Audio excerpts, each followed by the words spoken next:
ராதே கிருஷ்ணா. உத்தமமான பிரம்ம கபாலம் இதுதான். அழகனந்தா ஓடி வரார்.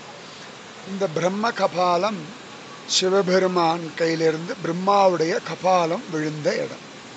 இதுதான் பிரம்ம கபாலம் அப்படின்னு சொல்கிறார். அந்த கருப்பாக இருக்கு பாருங்க, அதுதான் பிரம்மாவுடைய மண்ட ஓடு. சரியா? இந்த இடத்துல பித்ருக்களுக்கு தர்ப்பணம் பண்ணுறது ரொம்ப விசேஷம். அப்படி பண்ணால் இந்த பித்ருக்கள் மோட்சம் அடைஞ்சிடுவார்கள்னு சிவபெருமான் ஆசீர்வாதம் பண்ணியிருக்கார். அதனால் அழகனந்தா நதிக்கரையில் யார் வந்தாலும் இங்கே பித்ரு தர்ப்பணம் பண்ணுவார். அழகாக மகாலய பட்சத்தில் நாங்கள் இருக்கோம். அதனால் நிறைய சவுத் இந்தியாவிலேருந்து பிராமணாலாம் வந்திருக்கா. அவள்லாம் உட்காந்துட்டு ஜோராக இங்கே பாருங்க மகாலய பட்சம் பண்ணின்னு இருக்கா, தர்ப்பணம் எல்லாம் பண்ணின்னு இருக்கா. அழகனந்தா நதிக்கரையில் இப்படி பண்ணுறது ரொம்ப விசேஷம்.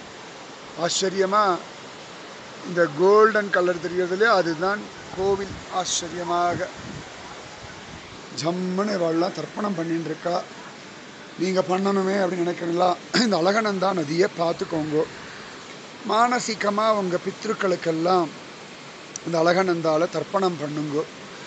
நிச்சயமாக பித்ருக்கள் நல்ல கதி அடைவா. உங்களுக்கு குழந்தை இல்லைன்னு கவலைப்படுறா, இந்த அழகனந்தா பார்த்துட்டு பத்ரிநாராயணன் உங்களுக்கு அந்திம காரியங்கள் பண்ணுவான். எங்களுக்கு கணவன் இல்லையே, குழந்தை இல்லையே, யாரும் இல்லையே, பத்ரிநாராயணன் இருக்கான், நீங்கள் ஏன் கவலைப்படுறேள்? சரியா?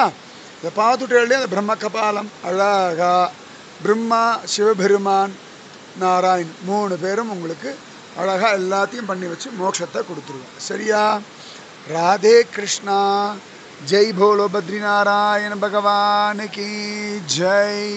இதுதான் நாராயண பர்வதம். கோவில் நாராயண பர்வதத்தில் தான் இருக்குது. இதுக்கு எதிர்பக்கத்தில் இருக்கிற பர்வதம் பேர் அழகாக ஆச்சரியமாக நரபர்வதம்னு பேர். இந்த கேப்பில் உள்ளுக்குள்ளே பார்த்தோம்னா இங்கே தெரியல. இப்போ அழகாக நீல